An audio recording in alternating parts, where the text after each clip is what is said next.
Hi guys, welcome to the back room, otherwise known as Narnia by my girlfriend. This is where I have my little kind of electronics workstation, do all my bits and bobs. So today we're going to be having a look at this circuit here, which is for driving this little solenoid here, solenoid valve, which I'm going to use in my CO2 system for my aquarium. It'll turn on and off at night time, so off at night and on in the day automatically. So yeah, I'll show you this little driver circuit. But first, like magic, I'm going to clean up my desk because, damn. Alright, ta-da! All tidied up nicely. So let me get you guys positioned here in my kind of jury-rigged little holder. There we go, cool. So, apologies if the video quality is not great. It's my just using my smartphone at the moment. So, what are we doing today? So, today we want to have a look at this little gizmo. It's a little solenoid. I bought it on Amazon. I can't remember how much it was now. A couple of quid. It's a solenoid controlled valve, which means it's got a little coil in here, like an electromagnet, which activates a valve.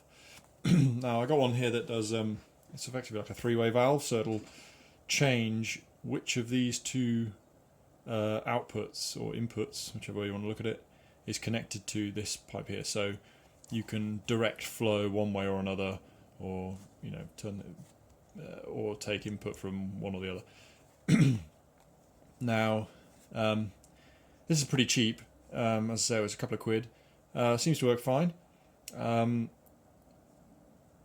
What I'm going to use it for is a little pneumatic system. So for my aquarium, I use recently started playing with injecting CO2 into the aquarium, and ideally you don't really want to be doing that at night because the plants only use CO2 during the day, well, theoretically.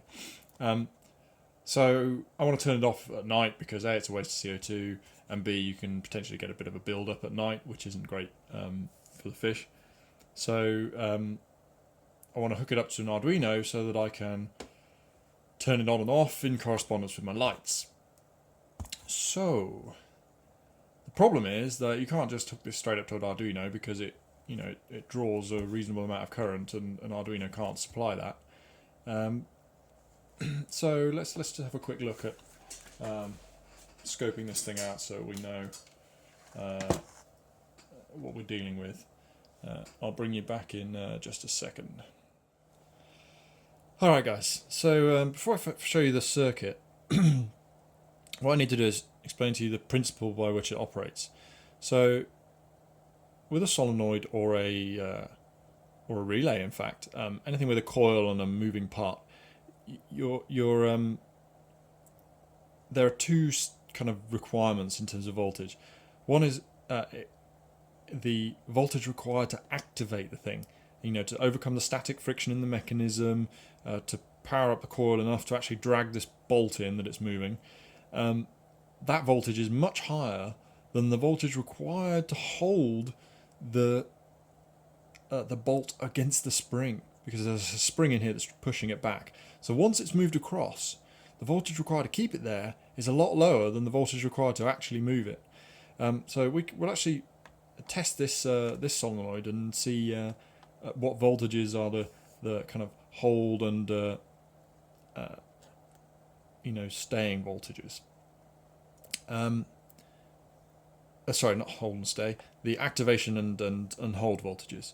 So what I've done is I've hooked this up to a little pipe here so that I can blow through it, so I can tell when it's actually closed. Because while it makes a nice satisfying snap when it opens, which you can hear very easily, you can't really tell when it's closed because it's very quiet for some reason. So I'm going to blow through this to test when it's actually closed. So it's open currently. Let's just turn that off. And aha, there we go, it's sealed. Right. Okay, so it's still sealed. So let's find out at what voltage this thing activates. Now, I've currently got my variable voltage supply at its lowest setting, which is 1.2 volts. So let's gently increase this and listen for that snap. I'll try and do it really slowly.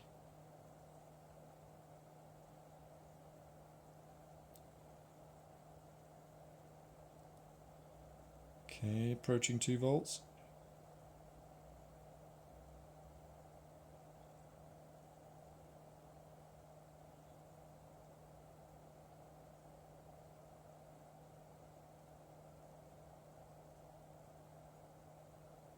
Three volts. Yeah, it's still closed.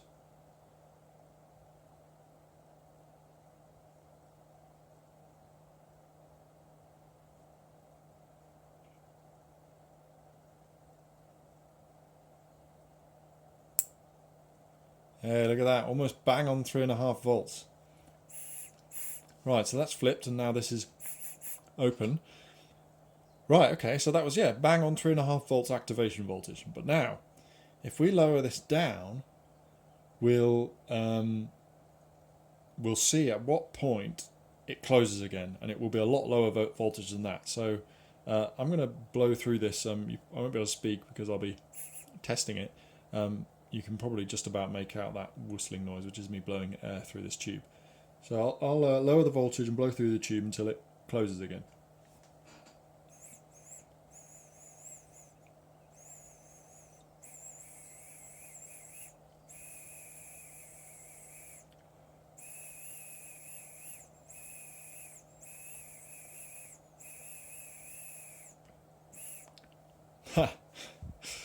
Okay, so it's still it's still open, and it's that's the lowest my meter will go. Sorry, my variable power supply will go. So you know, it's significantly lower than the open sorry, the activation voltage. So I mean, we could probably get this down to a volt or lower before it'll actually even close again. So hopefully that demonstrates the principle, and now I can show you the circuit that this that exploits this fact. So let me undo all of this stuff now. I'll just disconnect this stuff. So while I'm doing that, so the way that this works, this circuit that I'm about to show you exploits the fact that the voltage required to keep the thing open is lower than that to activate it. So what it does is it effectively will drive the solenoid, you know, a spike of voltage at the full voltage, so the full 5 volts, in order to open that solenoid. But then once it's open, it'll drop the voltage across the solenoid much lower, and thus reducing the amount of current that's drawn as well, because Ohm's law tells us, you know, that current drops proportionally to voltage. So let's take a look at the circuit. So this is it. We've got a 5 volt rail at the top and ground at the bottom. Or this is at least the basics, and we'll add something onto the end of this to make it controllable by a microcontroller in a minute. But essentially the way this works is we've got the solenoid here and a little protection diode.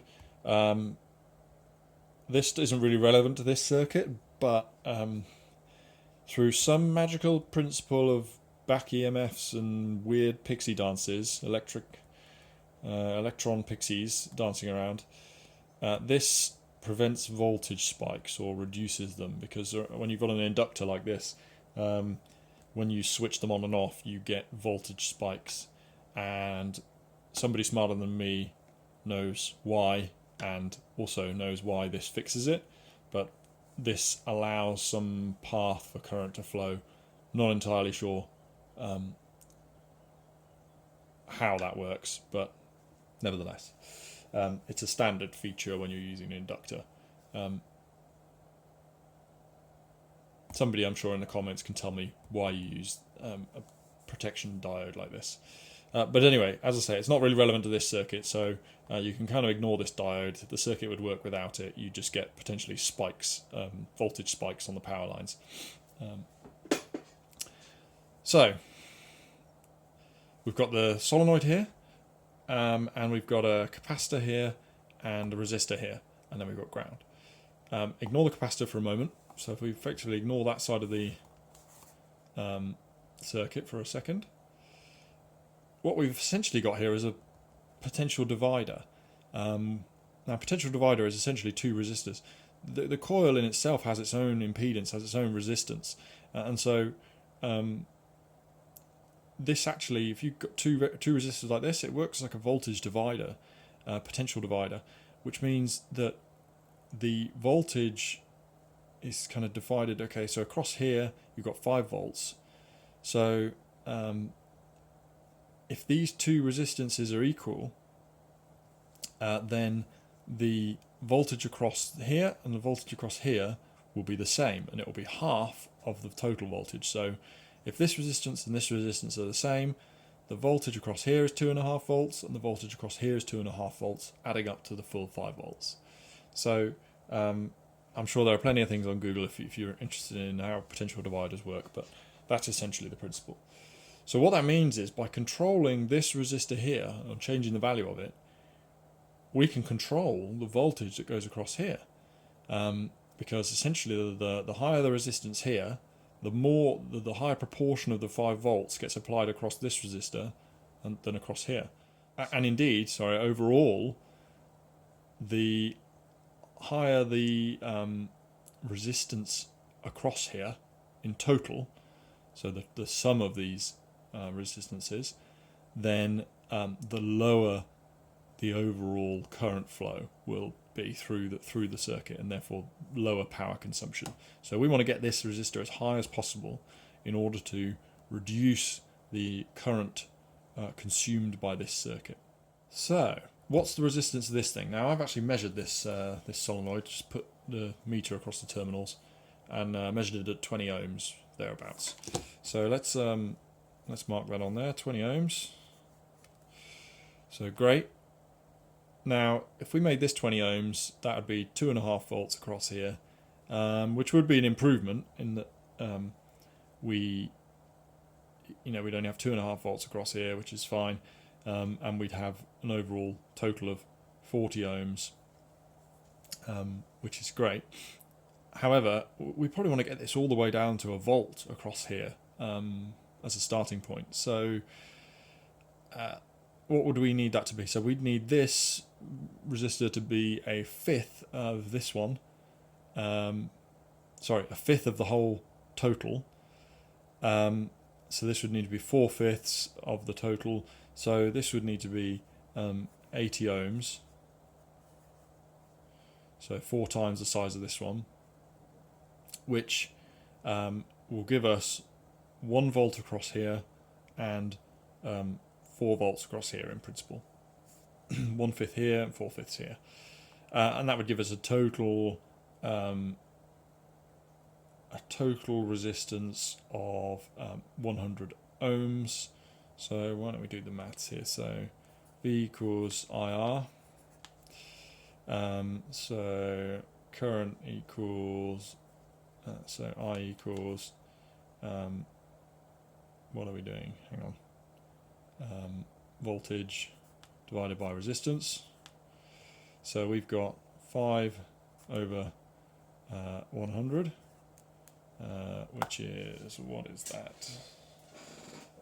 5 divided by 100. So times like this, I wish I was good at mental arithmetic. Let me just get my calculator. I always, when I'm watching AVE's videos, I always think, Jesus, how does he do all that mental arithmetic in his head? So, of course it is.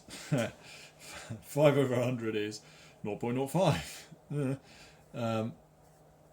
So that would give us a current of 0.05 amps, which is 50 milliamps. Yeah. So 50 milliamps. Now, that in comparison with if we didn't have this resistor at all, if that was 5 over 20. Because that would be our voltage and the resistance across here. What's that? That's 0.25. Oh look, and that's exactly what we measured earlier, 250 milliamps on our meter. So great, the maths the maths adds up and matches with experimentation. So in theory, we should be able to, once the thing is switched, of course, we should be able to drive this solenoid with only a volt across here, and drive it while consuming only 50 milliamps. And what's 0.25? So 0.25 over 0.05. So that's a five-fold reduction in power consumption. That's pretty good. So using 5 times less power. Now, the problem is, if we, as I said, we're ignoring this side of the circuit for now. If we just hooked this up like this and turned it on, our solenoid wouldn't switch, because the voltage 1 volt wouldn't be enough to flip this. So how the hell do we get it to apply 5 volts to start with and then drop down to a volt? So that's where the sneakiness comes into this circuit. So that's where this capacitor comes in. So this capacitor, the way this works is, when you're starting off, this capacitor is uncharged. There's, if this is disconnected, there's no charge in the capacitor. It's, it's discharged.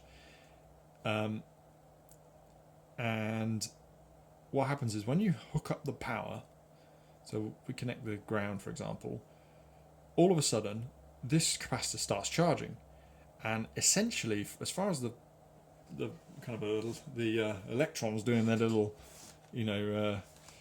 electron jig in here are concerned, it's actually a pathway that current can flow through. Essentially, I mean, if we draw it from, or describe it from conventional current perspective, current can flow from here and start filling this capacitor with magic pixies, with electrons, which is great. So we get full, as far as the circuit is concerned, full 5 volts across here, because we've got this resistor is ignored, because, as we know, electricity always follows the path of least resistance, and right now, as this is charging, this is basically zero resistance, so it will ignore this this resistor.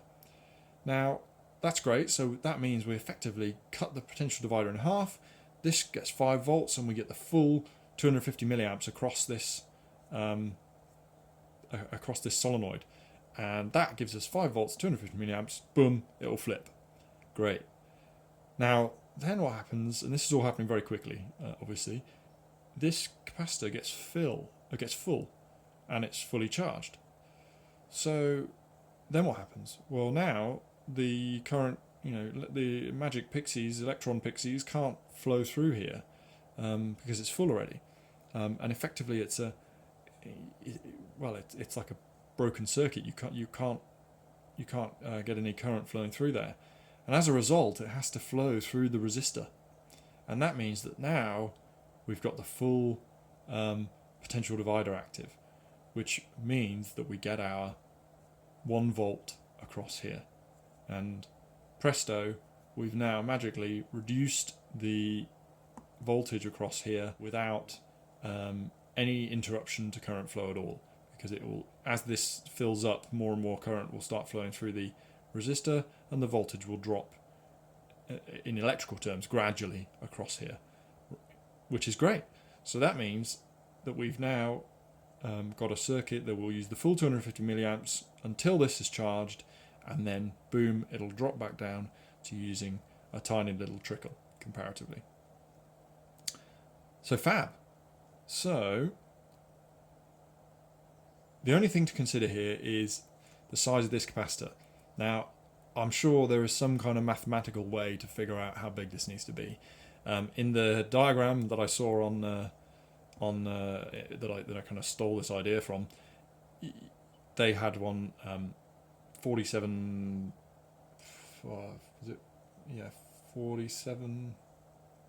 4,700 microfarads. that's pretty big for a circuit of this size. It's pretty big. It needs to be kind of big, because if it's too small, what will happen is this thing will charge zip straight away before this coil has had a chance to activate. It needs a few microseconds or whatever to charge and flip. So this needs to take long enough to charge that enough current flows through here, basically, that it will actually activate. Now, I didn't have a 4,700 microfarad capacitor. I took an old salvaged a 2,200 microfarad capacitor out of an old computer power supply that was garbage. So that's what I used, and it works great. So, I mean, you can play around with this, but basically, it needs to be pretty big. I tried, the next size down that I had was 1,000 microfarads, and that did not work. So, somewhere between, was it 1,000? Yeah, I think so. Somewhere between there wasn't enough. So 2,200 seems to work quite nicely. So I'll label that on there. So 2,200 microfarad capacitor. Yeah, 80 ohms. And that's basically it. So what we'll do, I'm just thinking, should we breadboard this up? No, first let's talk about how we'd actually control this. So obviously, the hawk-eyed among you would have noticed that this circuit is great and all in that it reduces our power consumption, but you know, how the hell do you switch it on? Now, that's where you kind of get the next trick. So how do you add a microcontroller in here that actually can switch this stuff? So let's just rub this out of here. So the way we do that is we add a little transistor in here, which is our switch. So if I get the transistor symbol correct, I always get this wrong. So like that, and it's got like a little arrow doobry thing here, I think. Like that, and then that goes to ground, and then we've got our base, I think. Collector, base, emitter, yeah, I think that's right. And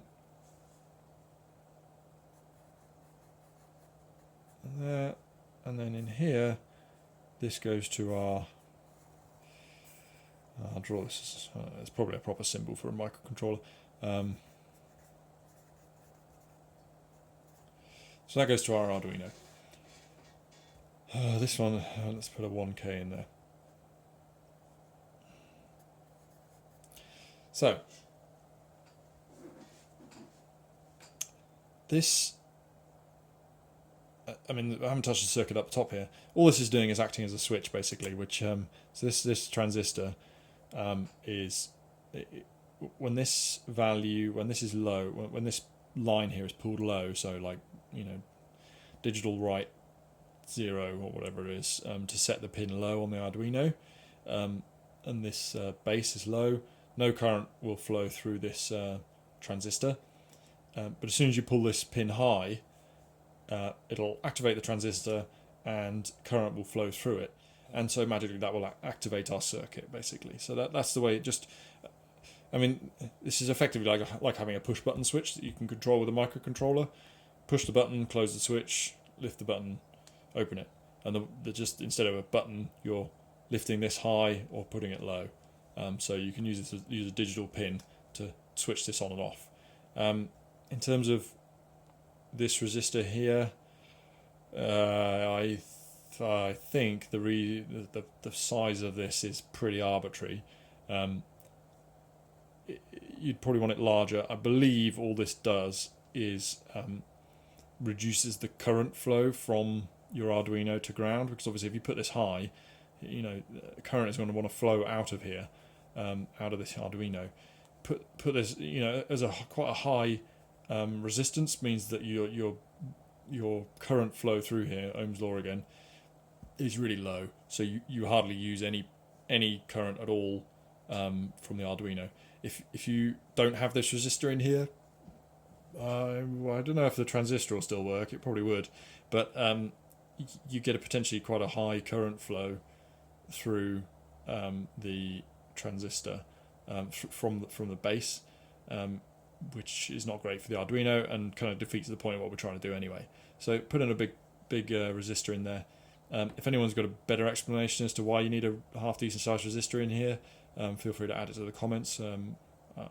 Always good to learn. But this is the whole circuit, so we can now control a solenoid with an Arduino, and we've massively reduced the power consumption of it as well. So let's breadboard it up and see how it goes.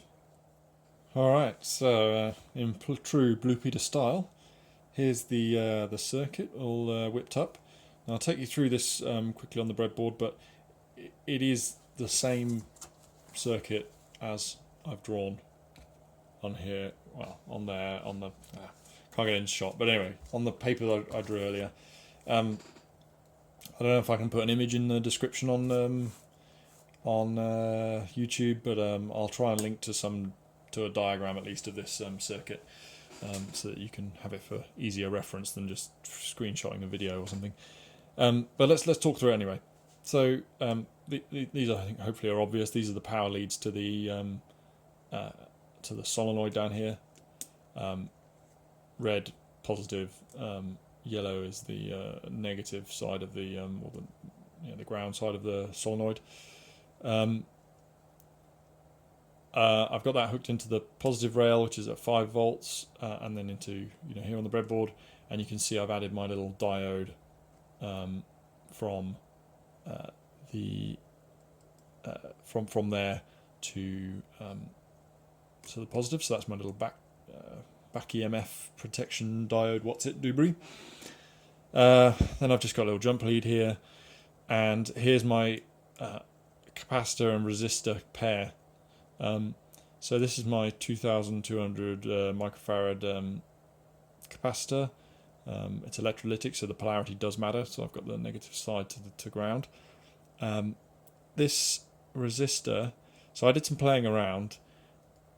This is actually 120 ohms.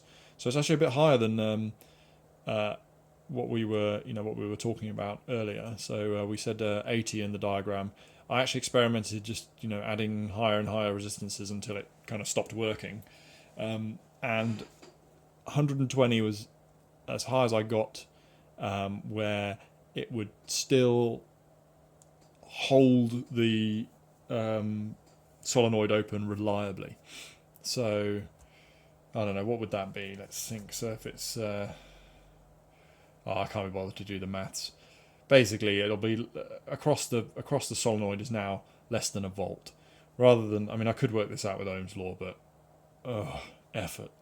But what we'll do is we'll measure it in a second. Measure the voltage across the solenoid once it's activated, and we'll see what voltage we're using to hold it.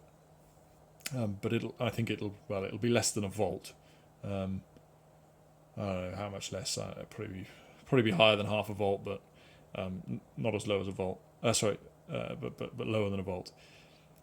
So that's that pair, and then here I've just got this little orange kind of jumper here, which goes into the collector of my little NPN transistor. That's something I didn't mention earlier. It's an NPN transistor. I used a NPN 2222A or whatever, the cheapy ones, little jelly bean part. So that goes into the collector of there. The emitter goes to ground, which is the same as our diagram, and then we've got our 1K resistor here, which goes to our emulated Arduino. So I'm not hooking up an Arduino to this because I don't have time to write a sketch right now. All I'm going to do is emulate what the Arduino would be doing, which is with this lead. So this is just a loose lead here. So I'll connect it from ground to positive and vice versa. We'll put it in ground to start with and see what that does. So yeah, we'll just use that as a simple switch. Cool. So let's fire this up. Oh yeah, I've got this hooked up to 5 volts, so that should be ready to go. So let's see how we get on. Right. So actually, all I should need to do to turn it on is hook this to move this switch to the on position, i.e. plug it into the 5 volt rail, and we should hear that snap. He said with confidence.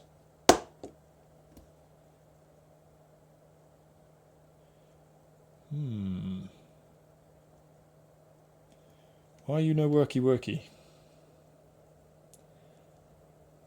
Have I miswired this?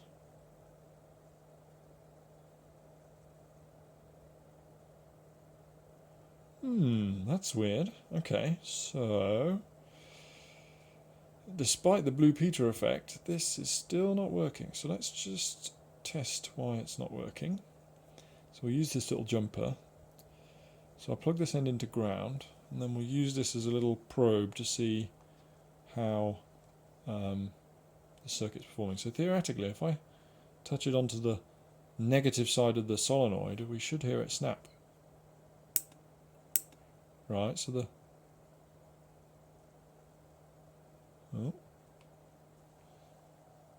voltage is still good. Okay.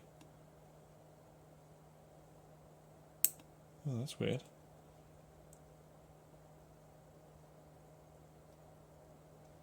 It's not switching reliably. I don't know if that's just my connector. No, I think that's probably just a dodgy breadboard. Okay, so that's just short-circuiting the solenoid as we originally had it arranged. So that's the 250 milliamps. So okay, so that works. So then, if I do it across the potential divider, so let's just touch that on.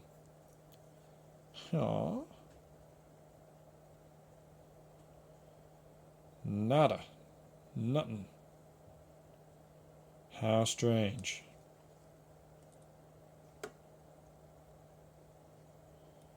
Why don't I get nothing? That's super weird. There it works. There it doesn't.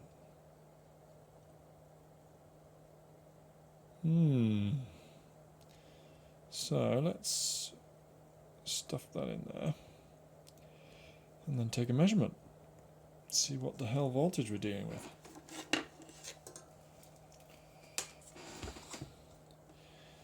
I'll leave this running, the video, because it'll, I don't know, might be useful to see the kind of debugging process. Let's just prop that up so you guys can see the meter. Probably that I've just screwed something up, but let's figure out how I've done it. So let's stick the probe into the positive. So that's on that's a positive terminal is at 5 volts.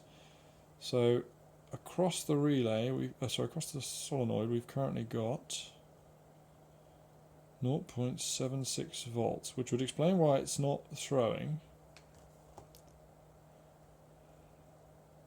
So that seems like the capacitor's not doing its job.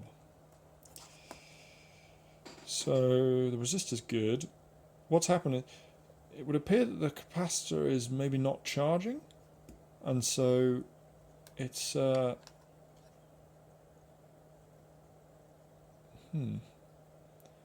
it's not, current isn't flowing. It could be that this capacitor's dead. I did chuck a couple of them away, so let's try it one more time. What I'll do is I'll just pull this cap out and reseat it. It's got quite short leads on it because it's it's taken out. It was salvaged from another system, from a little old PSU. So let me just reseat that in there. Hopefully that's made contact now. And let's see.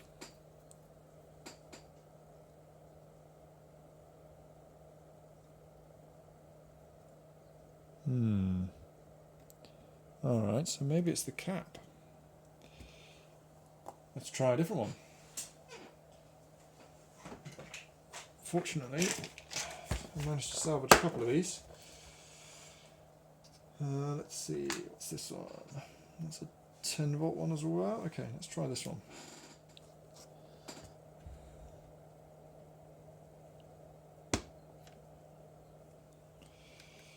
Trouble is, capacitors are kind of difficult to test. Right, so let's see what that does now. Still nada.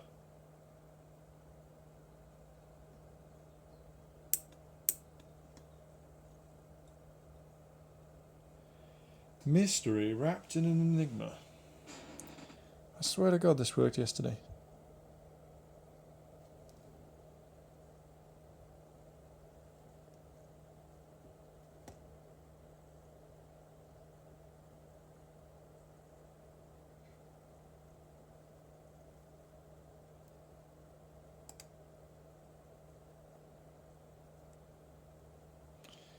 Just make sure it's discharged. Why don't I plug this in while it's... Yeah, I'm joined up the potential divider. Let me just plug this in now and see whether or not plugging this in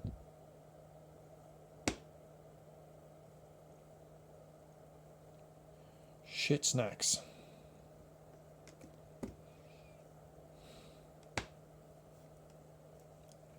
Weird. Super weird.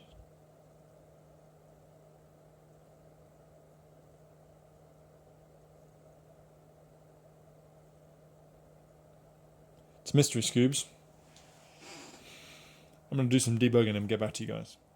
Alright guys, so in the words of my YouTube hero AVE or Ave, I'm not sure how you pronounce it, it just never fucking ends. So, I found the problem. It's a weird one. So first thing I did was extended the leads on these capacitors to make sure that it wasn't just that the stubby little leads weren't making proper contact. Really odd behaviour. Kind of going through testing it, it was kind of working intermittently and kind of half working, and it would work 1 second, then it wouldn't, you know, a few minutes after. I was thinking, what the hell? So then I thought, okay, well maybe you know, these just don't have enough grunt, not enough capacity in them. So I stuck both of them in, kind of in parallel. So, which not being an expert with capacitors, but I figure that doubles the capacitance effectively. Because then I figured, well, that'll double the current drawn as they charge when, you know, so, you know, make sure that it's got enough oomph to draw through. Couldn't find anything with the voltmeter. Really odd behaviour. So yeah, a bit weird. So then I thought, well, okay, none of that worked. What the hell else has changed? Because I tested this last night and it was working fine. Oh, hello Rosie. Cat's just joined me. So I thought, well, what's different? You know, what the hell is different with this setup? And the only difference that suddenly occurred to me was that today I'm charging my phone, so the camera I'm using to record this with, I'm charging my phone from the power supply that I'm driving this board from. So I've got like a USB port that's hooked into the 5 volt rail of this power supply. So I thought, nah, that can't be it. But just, you know, in the spirit of ruling out absolutely everything, I unplugged my phone and let it run on its battery for a moment. And presto, it worked. So let me show you. So right now I've still got the phone plugged in and, you know, trying to simulate the kind of microcontroller here by touching on this contact here. Nada, nothing. Fegal. So let's just unplug the phone. Ooh. Right, so all I've done is I've unplugged the phone, so it's now running on its own battery power. So now when I try it, oh, it just never ends. Maybe I need to leave it a moment just to discharge the... Oh, hang on, these aren't shorting, are they? Always check everything. Right, let's try again. So now I've just unplugged the phone, and... Oh, look! You heard the magic snap.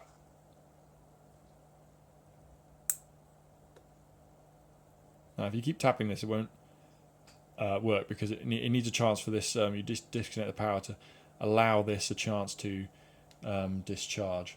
I'm also going to, while I'm here, I'm going to put this pull-down resistor in there as well, just to make sure that that's always that pin is always sucked to ground, as it were. But that should make a difference. So let's just. Oh, why is this working intermittently?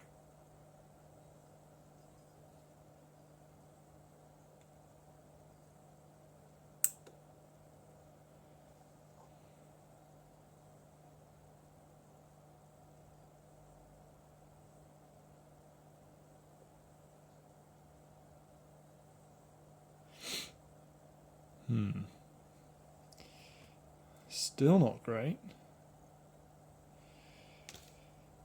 Well, anyway, so it's kind of working a bit more reliably now, but not 100%. So I thought, okay, so maybe this power supply. I mean, I've literally just built it last night, so maybe what's happening is it's not it's not responding to the current demand quickly enough. And I'm getting a drop in voltage when I try and activate the circuit.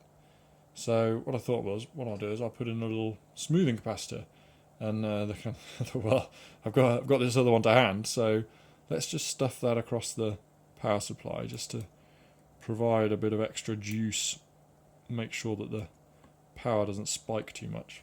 So we'll stuff that in there and see if that changes the behaviour. So just stick that in there, and let's see what happens.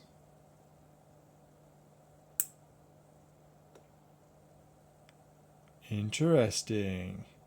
First time. Let's try a couple more times. And it works again. I'm not sure if you guys can hear the solenoid snapping on there. You might be able to see it move when I touch this on here. And it works every time now. So that's weird, huh? Most odd.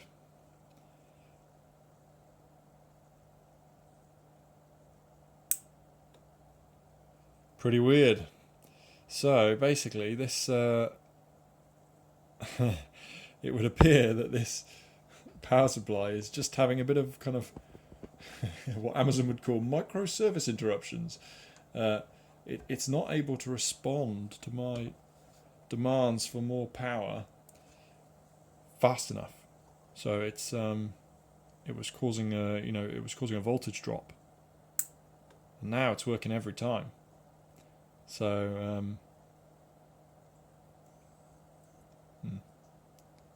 of course that's just a short. I won't do anything. So yeah, let's try again. So one more time. Yeah, now it's working like a beauty. And I've plugged my phone back in as well now. So interesting that pulling the phone out did make it better, and I thought it had actually fixed it totally, but clearly not, as you just saw. So, but adding in this capacitor in here to provide a bit of extra oomph seems to have resolved the issue. It's working reliably. It only takes a few seconds for it to charge, so I can click, click, click, click, click. So that's working really well now. So that's a funny one. That I didn't come across that in my testing last night. So this is the thing with passives in electronics. Your diagram's great. You kind of think you've understood it all. It's all golden, but you know, the temperature changes, or you know, the magic pixies are on strike, who knows, and it suddenly doesn't work. Now, this is where somebody who's got a, you know, like a bench oscilloscope to look at this would probably have noticed straight away. If you know, they could see the voltage drop in their supply. But yeah, that's worth knowing. What I might do, in fact, is put a capacitor in, actually in the power supply, so I don't come across this again in the future, and not realise. Although putting a magical capacitor inside my power supply is great because it means I don't come across this problem again. But then it might mean that my circuit works great on my power supply, but not on anyone else's. So, I'm not sure if I'll put a capacitor in or not. Debatable. Anyway, maybe it should just be part of the circuit as a standard. But as I say, this seems to be working really well now, and demonstrates the concept pretty well. Oh, what we were going to do was measure the voltage. If you remember, we were going to see what voltage was across the solenoid when we ran this thing. So let's do that. So stuff that in there. The 20 volt range, right? Okay. So let's activate the solenoid.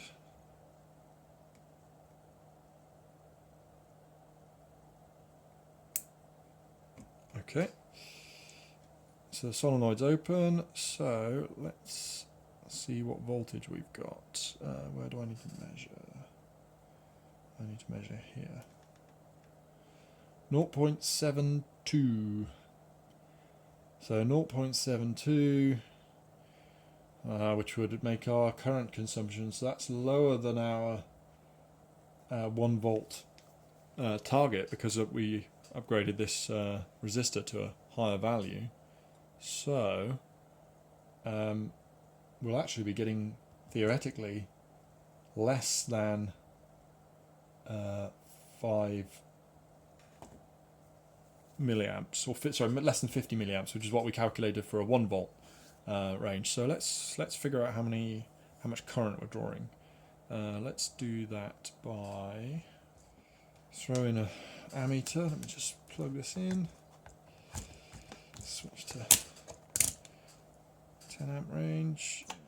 Okay, now I've got the ammeter in. So we're measuring no current because the circuit's not activated.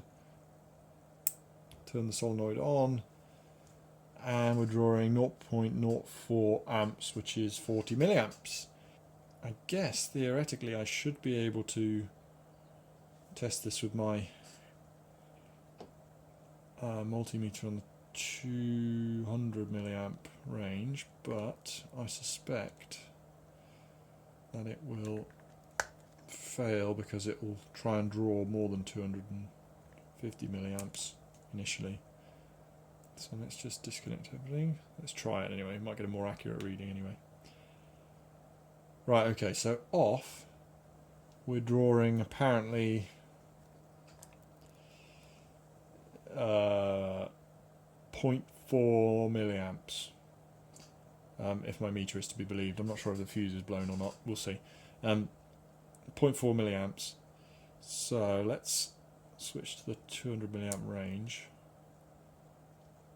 and power on the solenoid. And this may or may not work. Oh, it did. Switched. Okay, good.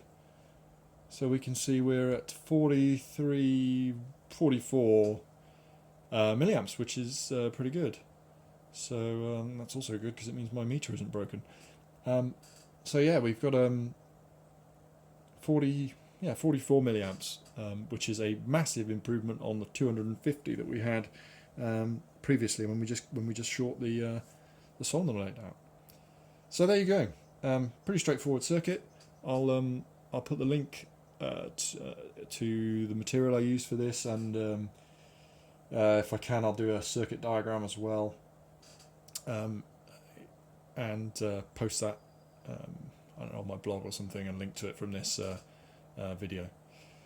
So as I say, hopefully you guys, if anyone is familiar with Arduino, will know now how to hook this up and save yourself a bunch of juice. And it's quite a fun little circuit anyway. I'll update the circuit diagram with the tweaks that I've got. So I'll add a little capacitor in the power supply, and I'll add. No, that's it. That was the only change we made. Just adding a capacitor. So perfect. All right, guys. I hope you enjoyed it. Cheers.